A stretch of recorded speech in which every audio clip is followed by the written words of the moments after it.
നമസ്കാരം. നിത്യജ്യോതിഷത്തിലേക്ക് എല്ലാ മാന്യ പ്രേക്ഷകർക്കും സ്വാഗതം. ഇന്ന് 2025 മാർച്ച് മാസം 30 1200 ആണ്ട് മീനമാസം 16 ഞായറാഴ്ച. ഇന്ന് ഞായറാഴ്ചയാണ്. പ്രപഞ്ചനാഥനായ സൂര്യൻ്റെ ദിവസമാണ്. സൂര്യനാണ് പ്രപഞ്ചത്തിൻ്റെ നാഥൻ. സൂര്യനില്ലെങ്കിൽ ഒന്നുമില്ല. ഇന്നത്തെ നക്ഷത്രം തന്നെ രേവതി നക്ഷത്രമാണ്. നക്ഷത്രങ്ങളിൽ ശരിക്ക് അവസാന നക്ഷത്രമാണ് രേവതി. രേവതിക്ക് മുകളിൽ വേറെ നക്ഷത്രമില്ല. ശുഭനക്ഷത്രങ്ങളിൽ പെടുന്നതാണ് രേവതി. അപ്പോൾ ഇന്ന് നല്ലൊരു ദിവസമാണ്. പ്രഥമയാണ്. പ്രഥമ എന്ന് പറയുമ്പോൾ ഒരു തിഥി ആരംഭിക്കുന്ന ദിവസമാണ്. അതേപോലെ തന്നെ ശുഭ ദിനം, അതായത് ഞായറാഴ്ചയാണ്. അതേപോലെ ശുഭനക്ഷത്രമാണ്. അപ്പോൾ ഇന്ന് നമുക്ക് അവധി ദിവസവും കൂടി ആയതുകൊണ്ട് എല്ലാവർക്കും സന്തോഷവും സമാധാനവും ഐശ്വര്യവും ഉണ്ടാകുന്ന ഒരു ദിവസമാണ്. അപ്പോൾ കുടുംബ സമേതം ഇരിക്കുന്ന ദിവസമാണ് ഏറ്റവും നല്ല മുഹൂർത്തം വരേണ്ടതെന്നാണ്. കാരണം ഒരാഴ്ചത്തെ ഭാരം എല്ലാം, അല്ലെങ്കിൽ ജോലി ഭാരം എല്ലാം ഇറക്കി വെച്ച് മനസ്സിനെ ശാന്തമാക്കി പിറ്റേ ദിവസം നമുക്ക് അടുത്ത് ഓരോ കാര്യത്തിന് ഇറങ്ങാനുള്ള ശക്തി സംഭരിക്കുന്ന ഒരു ദിവസവും കൂടിയാണ് അവധി ദിവസം. അന്ന് വീട്ടിനകത്ത് സമാധാനമില്ലായ്മയും അസ്വസ്ഥതയും ടെൻഷനും പ്രശ്നങ്ങളും ഉണ്ടായാൽ പിറ്റേ ദിവസം ആ ടെൻഷനിൽ തന്നെ നമ്മൾ യാത്ര തുടരേണ്ടി വരും. അതുകൊണ്ടാണ് കുടുംബം ഇപ്പോൾ കൂടുമ്പോൾ അവിടെ ഇമ്പം ഉണ്ടാവണം.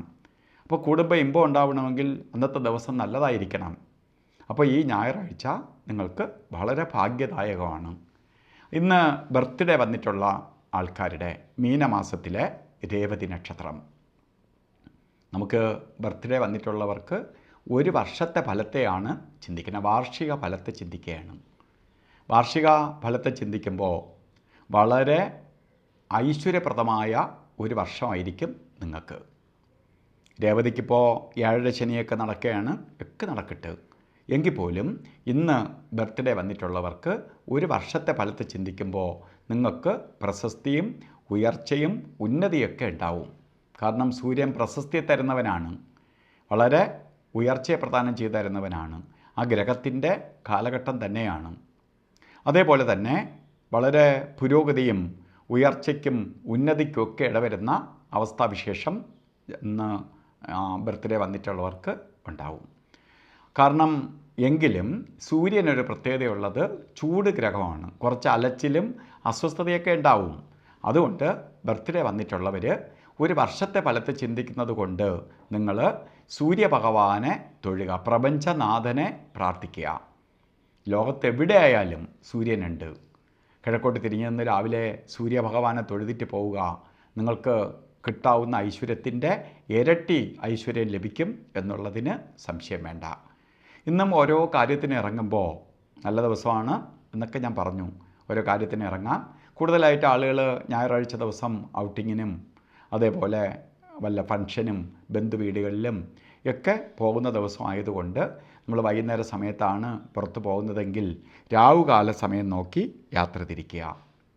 രാവുകാല സമയം എന്തുകൊണ്ട് അതിന് പ്രാധാന്യം കൊടുത്ത് പറയുന്നു എന്ന് ചോദിച്ചാൽ കലണ്ടറിലെല്ലാം രാവുകാലം, ഗുളികകാലം, യമകണ്ഠകാലമൊക്കെ എഴുതിയിരിക്കും. അതെല്ലാം അന്നത്തെ ഒരു കോമൺ ആയിട്ട് എഴുതി വയ്ക്കുകയാണ്. അത് നേരത്തെ ഇങ്ങനെ എഴുതി തയ്യാറാക്കി വെച്ച് പ്രിൻ്റ് ചെയ്യുമ്പോൾ അത് പ്രിൻ്റായിട്ട് വരുന്നതാണ്. അതെല്ലാ ഈ കലണ്ടറുകളിലും ഒരേ സമയമായിരിക്കും. പക്ഷേ നമുക്ക് ഓരോ ദിവസത്തിനനുസരിച്ച് അന്നത്തെ സൂര്യോദയത്തിനനുസരിച്ചിട്ടാണ് രാവുകാലത്തിൽ ചേഞ്ച് വരണേ. അപ്പോൾ ഇന്ന് ശരിക്ക് രാവുകാലം ആരംഭിക്കുന്നത് 4:30 മണിക്കല്ല, 5 മണി 1 മിനിറ്റ് തൊട്ട് ആരംഭിക്കും. 6 മണി 29 മിനിറ്റ് വരെ രാവുകാല സമയമുണ്ട്. അപ്പോൾ രാവുകാലം നമുക്ക് വളരെ പ്രത്യേകം ശ്രദ്ധിക്കേണ്ട യാത്രയ്ക്ക് മാത്രമാണ്. രാവുകാലത്തിന് മുമ്പോ ശേഷമോ യാത്ര തുടങ്ങുക. അതുപോലെ ഒരു കാര്യത്തിനും ചെയ്യാൻ പാടില്ലാത്ത 2 ദിവസങ്ങളാണ് യമകണ്ഠകാല സമയവും ഗുളികകാല സമയവും. അതിൽ ഇന്ന് ഗുളികകാല സമയം വരുന്നത് ശരിക്ക് 3:30 തൊട്ട് 5:01 വരെയും യമകണ്ഠ കാല സമയം വരുന്നത് ശരിക്കും 12:29 തൊട്ട് 2 മണി വരെയും. ഈ സമയം ഒരു ശുഭകാര്യത്തിനും എടുക്കരുത്.